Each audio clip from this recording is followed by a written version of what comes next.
Marcos capítulo 4, versículo 21 al versículo 34. Si ya lo tienen ahí, les pido que se pongan en pie para leer con reverencia la palabra. Así dice la palabra de Dios. También les dijo: ¿acaso se trae la luz para ponerla debajo del almud o debajo de la cama? ¿No es para ponerla en el candelero? Porque no hay nada oculto que no haya de ser manifestado, ni escondido que no haya de salir a luz. Si alguno tiene oídos para oír, oiga. Les dijo también: mirad lo que oís, porque con la medida con que medís os será medido, y aún se os añadirá a vosotros los que oís. Porque al que tiene se le dará, y al que no tiene, aún lo que tiene se le quitará. Decía además: así es el reino de Dios, como cuando un hombre echa semilla en la tierra, y duerme y se levanta de noche y de día, y la semilla brota y crece sin que él sepa cómo, porque de suyo lleva fruto la tierra, primero hierba, luego espiga, después grano lleno en la espiga. Y cuando el fruto está maduro, enseguida se mete la hoz, porque la siega ha llegado. Decía también: ¿a qué haremos semejante el reino de Dios? ¿O con qué parábola lo compararemos? Es como el grano de mostaza, que cuando se siembra en tierra, es la más pequeña de todas las semillas que hay en la tierra, pero después de sembrado, crece y se hace la mayor de todas las hortalizas y echa grandes ramas, de tal manera que las aves del cielo pueden morar bajo su sombra. Con muchas parábolas como estas les hablaba la palabra, conforme a lo que podían oír, y sin parábolas no les hablaba, aunque a sus discípulos en particular les declaraba todo. Amén, hermanos. Pueden tomar asiento. Vamos a orar. Señor, gracias, bendito Padre, porque en nuestros labios puede estar el precioso nombre de nuestro Salvador, nuestro Señor Jesucristo. Pedimos, Padre, que por medio de tu Espíritu Santo nos enseñes hoy más de la gloria de ese reino que ha venido en Cristo, más de su grandeza, su majestad, su expansión, su poder, su autoridad. Y enséñanos, Señor. Permítenos ver que aunque no hayamos llegado todavía a la consumación de ese reino, está entre nosotros y sigue sobrando entre nosotros de manera tan clara, Señor, que sería imposible que lo negáramos. Ayúdanos, Padre.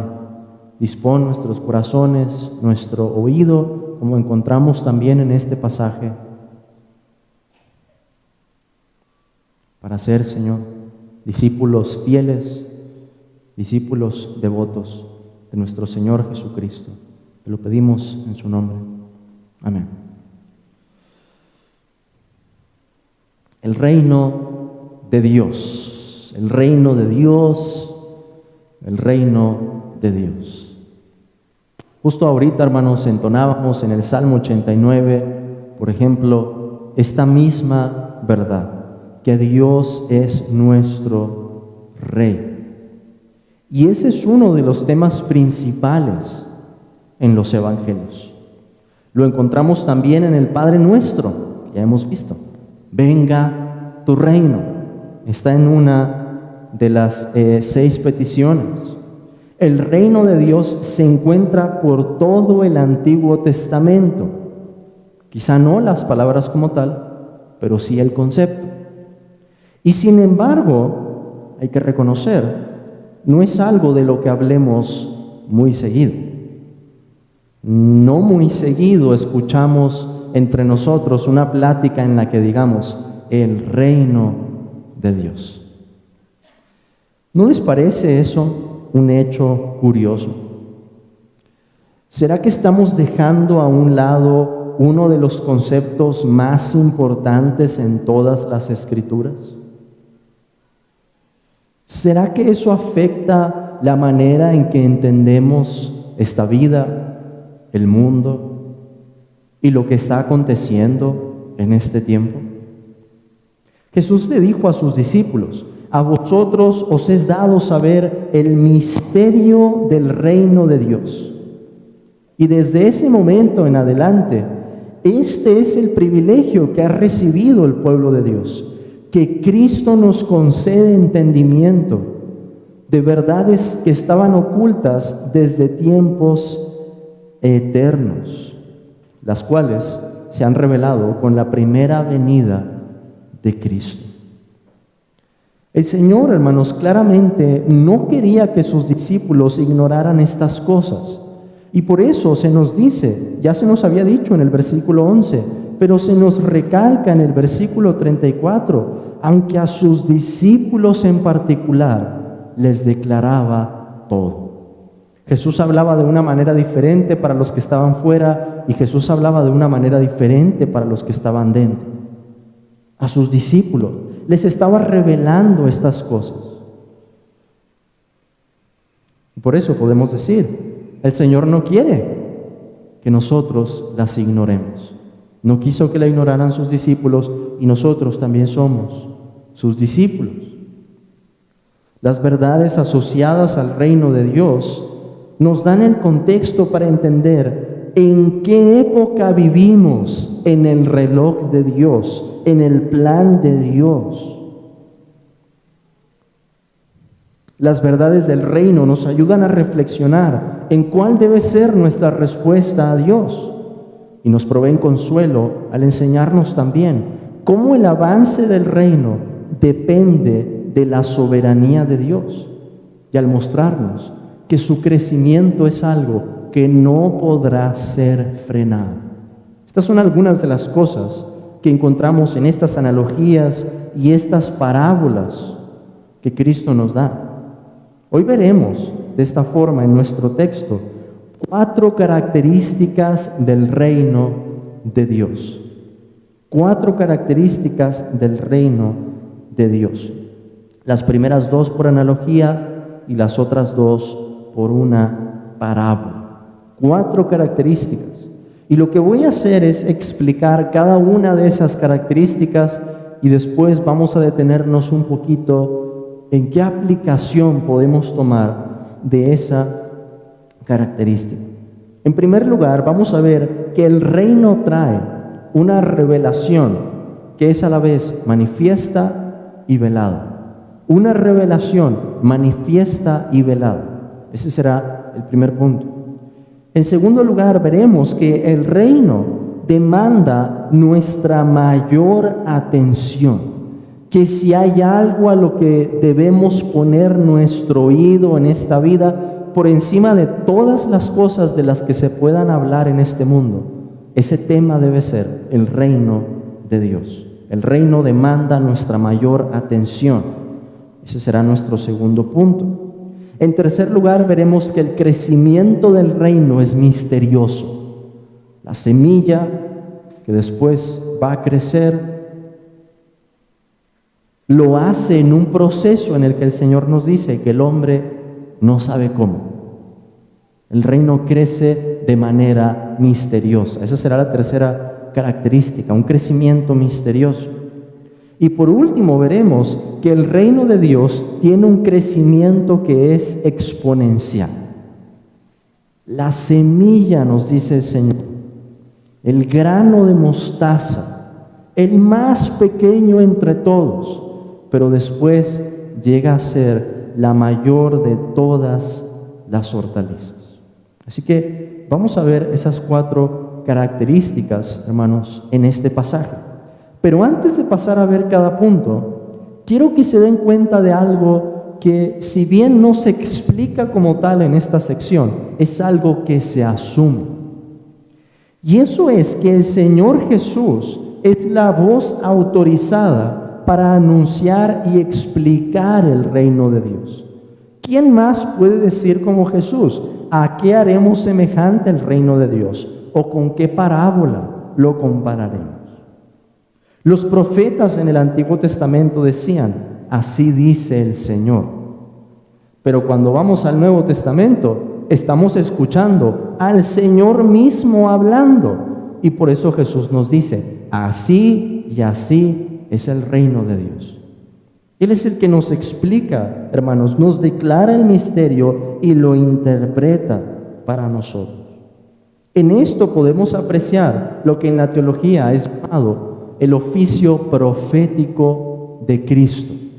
Que Cristo, hermanos, viene para revelarnos esas verdades, para enseñarnos, para iluminar nuestro entendimiento, para explicarnos quién es el Padre, para hablarnos de cómo funciona el reino de Dios. Cristo como nuestro mediador, como mediador entre Dios y el hombre, viene a revelar esos misterios. Por ello las palabras de Jesús, tanto en los evangelios en lo general, como en las parábolas en particular, son una revelación única. Es el Señor mismo explicándonos cómo funcionan esos misterios. Recuerden que la primera venida de Cristo indicaba un avance en el cumplimiento del plan de Dios. El Señor nos lo había dicho, lo leímos en Marcos capítulo 1, el tiempo se ha cumplido y el reino de Dios se ha acercado. Y ese, por lo tanto, va a ser también el tema principal en las parábolas. ¿Cuál es ese tiempo al que Jesús se refiere cuando decía el tiempo se ha cumplido?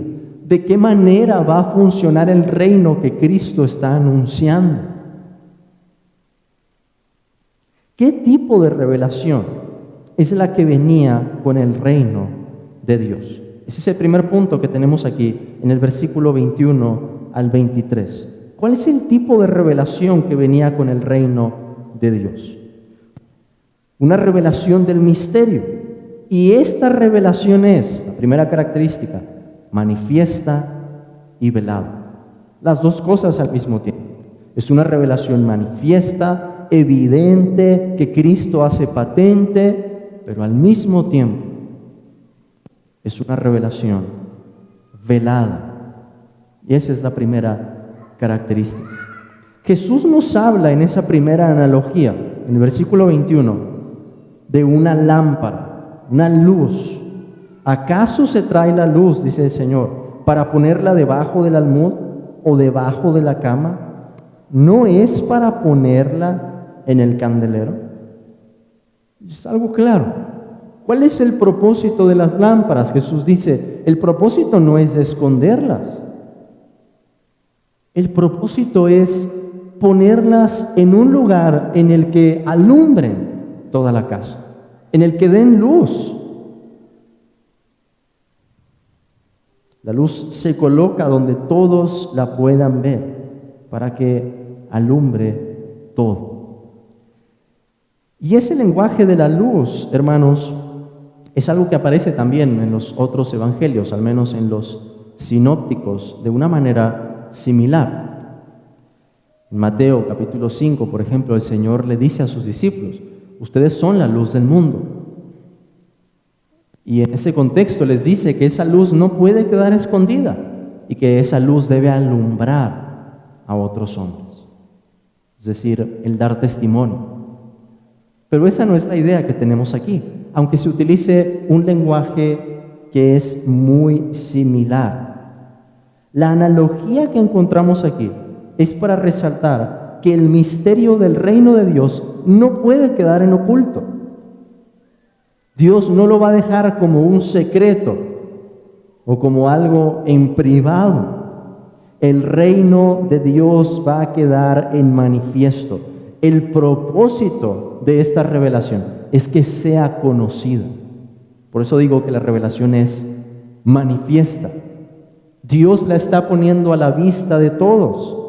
Y se recalca en esa idea en el versículo 22, porque no hay nada oculto que no haya de ser manifestado, ni escondido que no haya de salir a luz. Y eso es lo que hace la predicación de Cristo. Toma la sabiduría eterna de Dios y la revela de una manera impresionante. Entonces, es una revelación manifiesta. Los discípulos estaban oyendo esas realidades. Jesús les estaba revelando la verdad de Dios. Ellos eran los primeros receptores. Pero ¿se iba a quedar así? ¿Solamente ellos iban a ser los receptores de esos misterios? No, la verdad de Dios iba a salir por todos los confines de la tierra.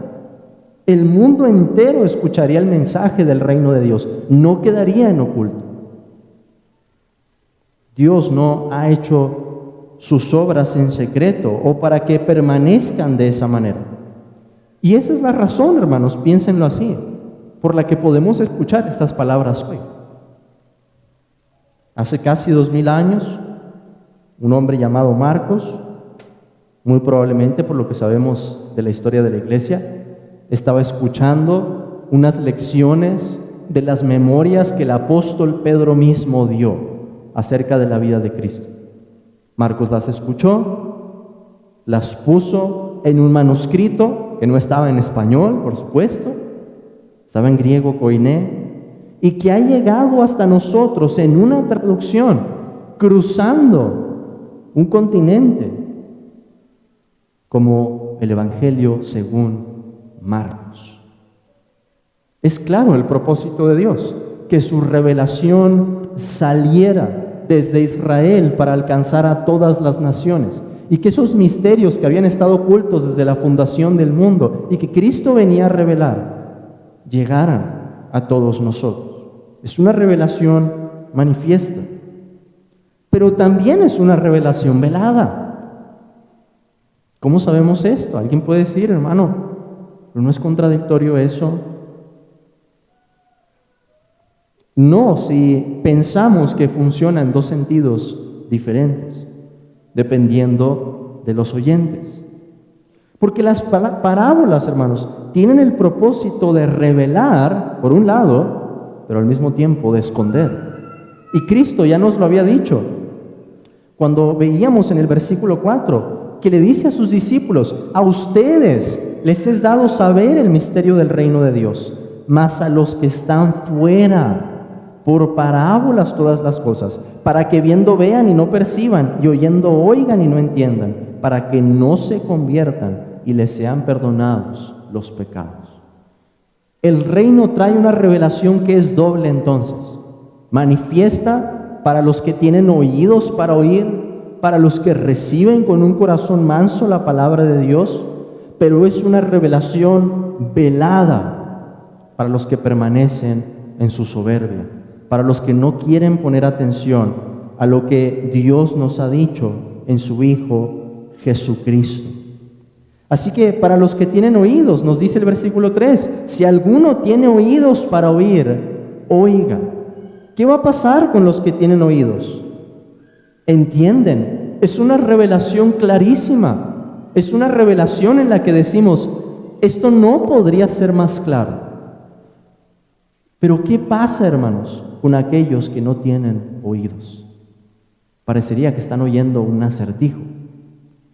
Y hemos visto algo de eso en la parábola del sembrador. Hay 4 grupos. 3 grupos no reciben la palabra de Dios. Solamente una audiencia recibe la palabra. Todos la escuchan en la parábola del sembrador. Todos la oyen externamente, pero solo había un terreno que realmente era propicio para el crecimiento de esa palabra. Y por eso podemos decir que el reino trae una revelación que es a la vez manifiesta y velada, que revela, pero que también esconde. Y en esta revelación, hermanos, o en esta característica, vemos la sabiduría de Dios. Nuestro Señor Jesús nos enseña a reconocer esto cuando Él dice, en Mateo capítulo 11, te alabo, Padre, Señor del cielo y de la tierra, porque escondiste estas cosas de los sabios y de los entendidos, y las revelaste a los niños. Sí, Padre, porque así te agradó. Dios conoce los corazones y sabe que la palabra del reino será una música melodiosa para los humildes, pero que también será un tropezadero para el que tiene un corazón soberbio. Hermanos, de esa manera podríamos decir que en lo que respecta a la sabiduría eterna, es más sabio un hombre que sea analfabeta y entienda las parábolas de Cristo. Que un hombre que posea cualquier clase de conocimiento, grados, reconocimientos en este mundo, pero ignore el misterio del reino de Dios. Porque la sabiduría que es del mundo, aunque tiene cierto valor, va a perecer. Pero la sabiduría que Dios ha revelado permanece para siempre. La buena nueva del reino ha salido a todo el mundo. El mensaje se ha hecho público. Se cumple lo que Cristo ha dicho. No hay nada oculto que no haya de ser manifestado. Pero no todos pueden percibir la luz. No todos entienden de corazón la palabra o en el lenguaje de Cristo. No todos tienen oídos para oír. Y por eso la revelación es manifiesta y a la vez velada. Pero en segundo lugar, hermanos, vemos otra característica del reino, y eso en el versículo 24 y 25. Y esa característica es que el reino demanda nuestra mayor atención. Vean cómo Cristo lo dice en el versículo 24. Les dijo también: mirad lo que oís. Hay un imperativo ahí. Pongan cuidado en lo que están oyendo. Porque con la medida con que medís, os será medido, y aún se os añadirá a vosotros los que oís. Porque al que tiene se le dará, y al que no tiene, aún lo que tiene se le quitará. ¿De qué nos habla esto? De la importancia de oír. Mirad lo que oís. Cristo dice: pongan atención a lo que están oyendo. ¿Por qué es importante, hermanos, el oír cuando se está hablando la palabra de Dios? ¿Por qué será importante oír? En primer lugar, porque es la manera en que recibimos la palabra. Así nos lo dice Romanos capítulo 10, que la fe es por el oír, y el oír por la palabra de Dios. ¿Cómo es que nosotros llegamos a creer? ¿Por qué estamos aquí en esta mañana? Porque alguien más nos habló de las buenas nuevas. Alguien nos las comunicó. ¿Y qué hicimos nosotros?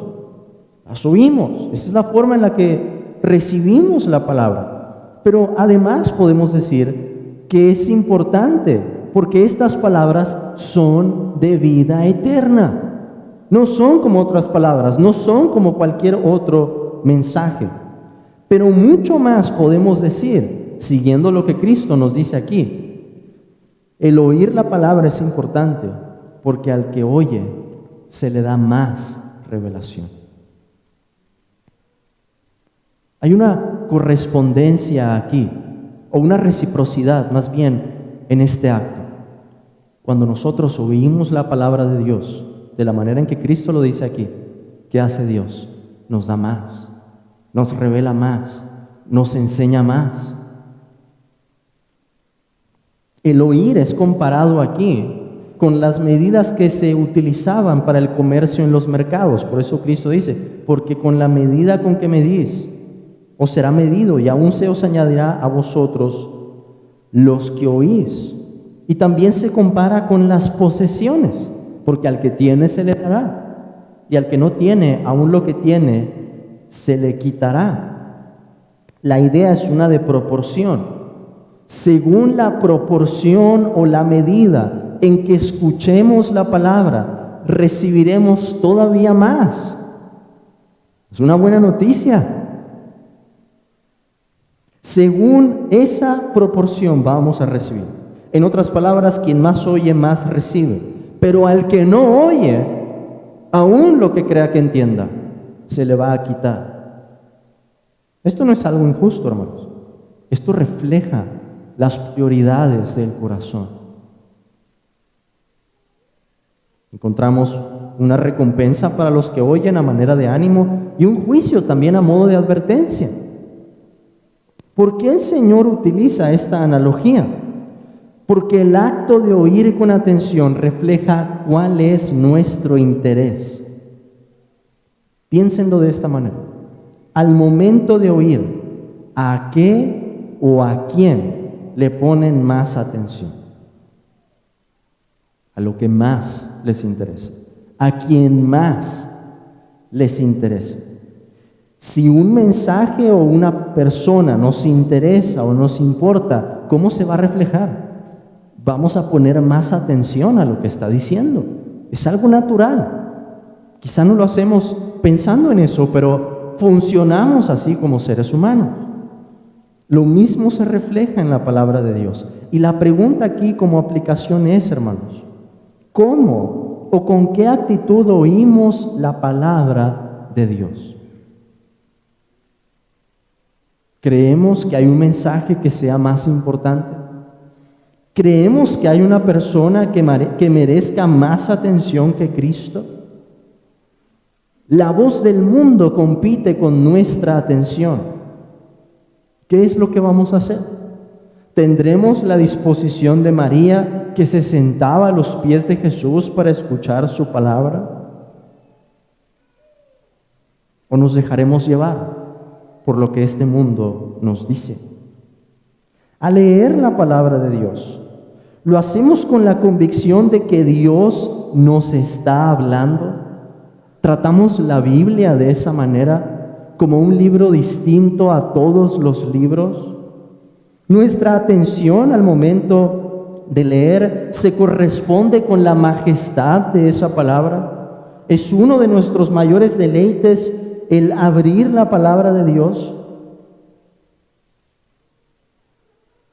¿O no será, acaso, hermanos, que nos hemos distraído con tantas cosas que no son importantes?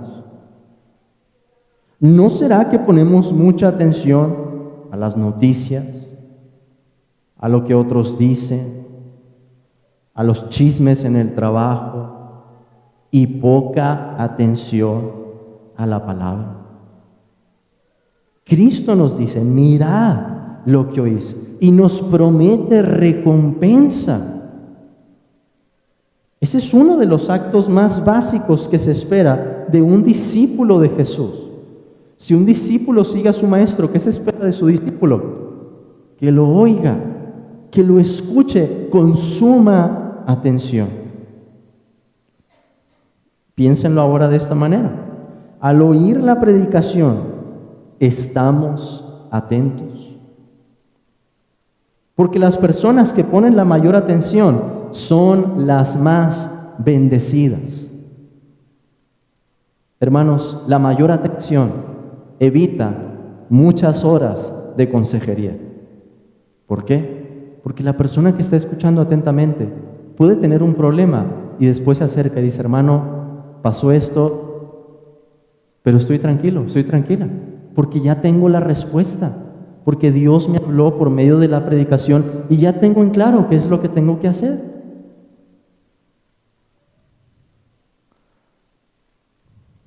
Dios da su porción a los que escuchan, recompensa con un mayor entendimiento, hablando por su Espíritu para traer aplicaciones frescas y consoladoras. ¿Cuál es nuestra disposición al momento de la predicación? ¿Deseamos el maná celestial? ¿O estamos más atentos a lo que hace el que se sienta a un lado? ¿Volteamos a ver quién se paró al baño? ¿Estamos atentos al mensaje de la predicación? O si alguno de ustedes tiene la Biblia en su celular, al mensaje de WhatsApp que nos acaba de llegar. No quiero rebasar los límites del texto en mi aplicación, hermanos, pero el punto es claro. Debemos de mantener la mayor atención a la palabra de Dios. No podemos tratar la palabra, nuestra lectura en el devocional, como familia o personal. No podemos tratar la predicación de la palabra de Dios como cualquier otra cosa. Este es un mensaje distinto, es una palabra diferente y hay que tratarla, por tanto, con la reverencia y atención debida.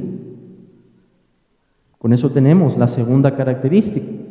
El reino de Dios demanda nuestra mayor atención.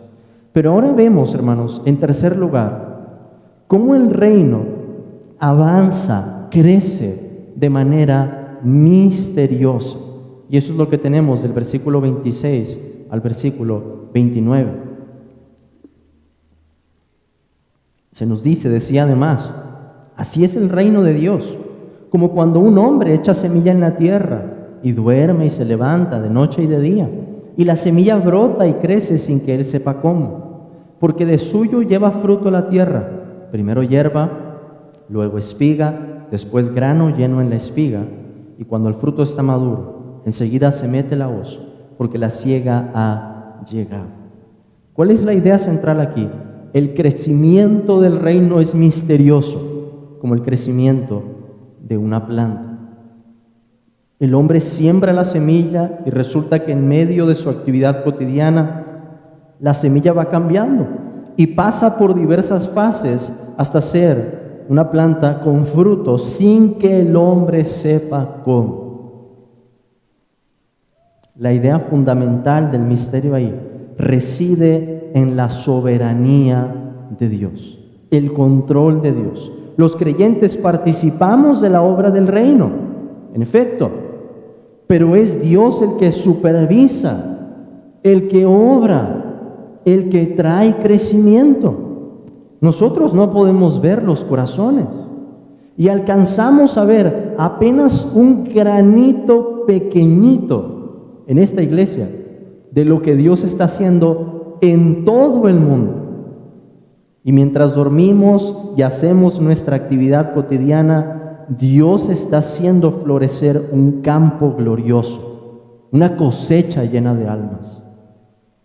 Por eso fue que Martín Lutero dijo, hablando acerca de la reforma, hermanos, y cómo la palabra había salido desde Alemania y el fuego se había encendido en ese momento, reflexionando unos años después, Martín Lutero dice que mientras él estaba bebiendo cerveza, por cierto que en Alemania la cerveza se bebe como si fuera agua, la palabra lo había hecho todo. Y eso no quiere decir que Lutero no haya sido afligido, o no haya sido perseguido, o no haya estado en algunas ocasiones al borde de que lo capturaran y lo llevaran a la muerte. Pero su punto era, yo no he hecho nada, ha sido la palabra de Dios la que lo ha hecho todo. Y eso es lo que encontramos aquí, hermanos, solo que John MacArthur, haciendo referencia a este pasaje, ha denominado la teología del buen dormir. ¿Por qué? Porque nuestra confianza está en la soberanía de Dios, es la almohada sobre la que reposamos. El campo de Dios continúa floreciendo a pesar de nosotros, a pesar de los ataques del enemigo y del mundo, y seguirá floreciendo sin nosotros, a no ser que Cristo regrese antes, hasta el momento del juicio final, cuando entonces se meta la hoz y llegue la siega de ese fruto. ¿Qué aplicación podemos tomar de esto? Hermanos, en ese crecimiento misterioso del reino encontramos consuelo. A menudo nos dejamos llevar por lo que alcanzan a ver nuestros ojos. Nos sentimos desanimados porque no parece haber fruto de nuestras labores y la oposición es mucha. No sé si ustedes se enteraron que justo esta semana en Nashville, Tennessee, un ataque sangriento, despiadado. Una mujer que entró con un rifle de asalto a una escuela cristiana y mató, creo que al menos eran 6 personas, entre ellas la hija de un pastor, del pastor de la iglesia que apoyaba en ese colegio. Y podemos ver eso y pensar, ¿no será que como iglesia estamos perdiendo terreno? ¿No será, Señor, acaso que te has olvidado de nosotros, que estás dormido y que tu palabra ha dejado de obrar en los corazones? ¿No somos tentados a pensar lo contrario de lo que Juan dice? Juan nos dice que el que está en nosotros es mayor que el que está en este mundo. Y podemos ser tentados a pensar que quizás el enemigo es mayor por lo que está ocurriendo. Compartimos el Evangelio a nuestros familiares, con diversas personas, Y parece que lo único que encontramos es más rechazo, cero interés por Cristo, un portazo en la cara. Oramos, trabajamos, dormimos y nada. Y se repite el ciclo. Pero hermanos, el punto de esta parábola es que llega un momento, de pronto, sin que nosotros lo sepamos cómo, de manera misteriosa, el Espíritu que sopla de donde quiere como el viento, llega y trae vida a un corazón. Acontece un milagro sin que sepamos cómo. Por lo tanto, hermanos, nunca perdamos nuestra confianza en el Señor, sin importar cuánta sea la oposición, sin importar cuánto sea el esfuerzo que parezca perdido, no lo es, no lo es. Cuando Ambrosio de Milán conoció a la madre de Agustín, de San Agustín de Hipona, una madre, hermanos, que constantemente, día y noche, derramaba lágrimas por su hijo. Ella preguntándole acerca de la condición de su hijo, ¿saben lo que le dijo este pastor? Le dijo: el hijo de tantas lágrimas no se puede perder. Que Ambrosio estaba convencido de que Dios iba a salvar a Agustín, porque él veía las oraciones, la clase de oraciones que hacía su madre. El crecimiento del reino es misterioso. Si creyéramos que la resurrección de los muertos y la regeneración de un corazón depende de nosotros, habría razón para desfallecer. Deberíamos estar desanimados, desesperados más bien. Pero no somos nosotros los que damos vida. Es Dios el único que hace esto. Y esa es, hermanos, nuestra confianza. ¿Qué hay que hacer? Trabajar en lo que Dios nos ha pedido y confiar. Dormir, comer, despertar y seguir trabajando. El Señor traerá a su tiempo el fruto. Por último, encontramos una cuarta característica del reino en la última parábola que Cristo nos da en esta sección. Y esa característica es que el crecimiento del reino es exponencial. Nos dice el versículo 30, decía también: ¿a qué haremos semejante el reino de Dios? ¿O con qué parábola lo compararemos? Es como el grano de mostaza, que cuando se siembra en tierra es la más pequeña de todas las semillas que hay en la tierra. Pero después de sembrado crece y se hace la mayor de todas las hortalizas y echa grandes ramas, de tal manera que las aves del cielo pueden morar bajo su sombra. La idea del crecimiento es muy similar aquí, pero se nos resalta cómo el reino empieza pequeño y aparentemente insignificante, pero después termina como un árbol enorme, un árbol gigante. Y esa imagen de los árboles y de los pájaros que llegan a esas ramas para morar bajo la sombra del árbol aparece, hermanos, en otros contextos en el Antiguo Testamento. Y en particular quiero que vean uno que está en el libro de Daniel, capítulo 4, libro del profeta Daniel, capítulo 4, con motivo de una visión que tuvo el rey Nabucodonosor.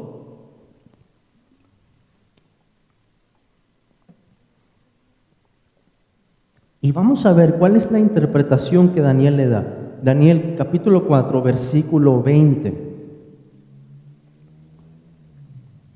Daniel está interpretando aquí el sueño y dice, versículo 20, le dice al rey: el árbol que viste, que crecía y se hacía fuerte, y cuya copa llegaba hasta el cielo, y que se veía desde todos los confines de la tierra, cuyo follaje era hermoso y su fruto abundante, y en que había alimento para todos, debajo del cual moraban las bestias del campo, y en cuyas ramas anidaban las aves del cielo.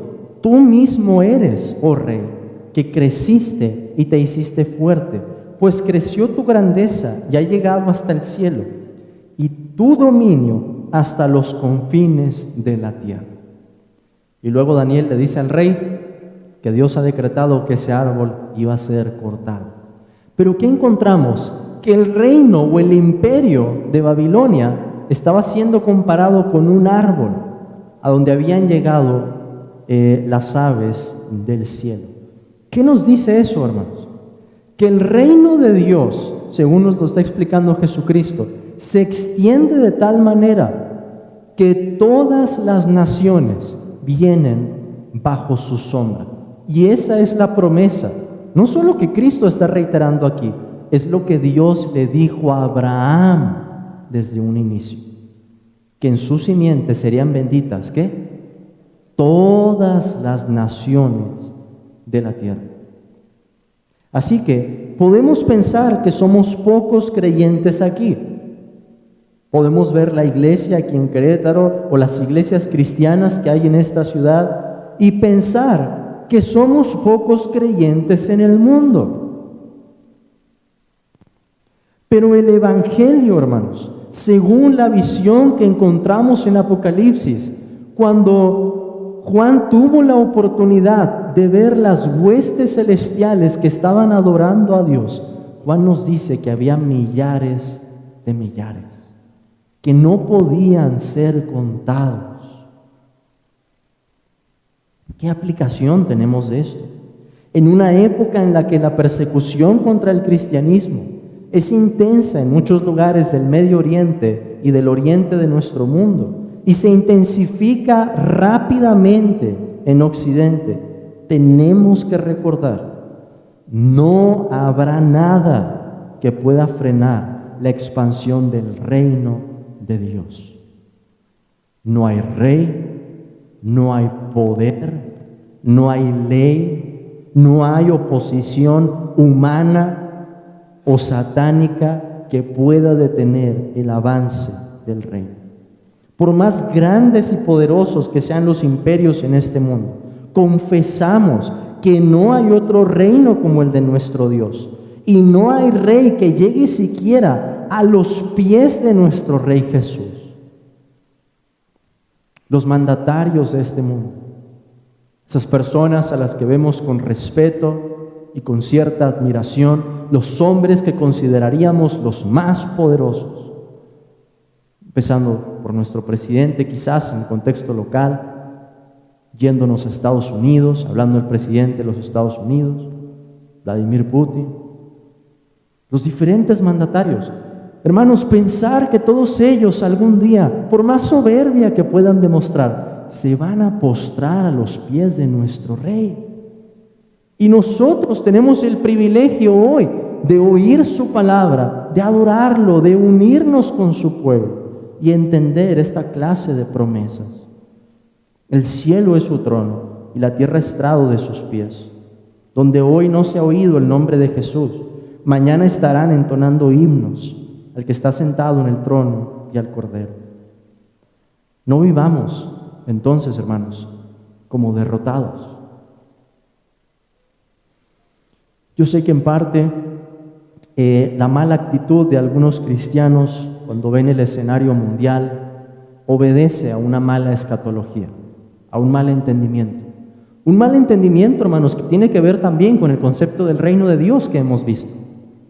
Porque no ven estas cosas y se desaniman y están esperando un supuesto arrebatamiento para ya no sufrir lo que ha de venir. No es eso lo que nosotros decimos. Nosotros decimos, como lo dijo el apóstol Pablo, es necesario que por muchas tribulaciones, por medio de muchas aflicciones, entremos al reino de Dios. Vamos a llegar ahí. Y el avance del reino en este mundo es inevitable. Dios nos ha llamado a su reino y gloria y no pertenecemos a este mundo. Vivamos entonces como ciudadanos del reino, no como ciudadanos de este mundo. El reino ya está entre nosotros y el reino será consumado cuando nuestro Señor Jesucristo, el mismo que dijo estas palabras en el Evangelio, venga por segunda vez para traer retribución, para traer consuelo y descanso a los que pusieron su oído a la palabra del reino y la recibieron de corazón, pero también castigo y retribución a los que perseveraron en su pecado y fueron desobedientes al Evangelio de Cristo. Amén. Oremos, hermanos.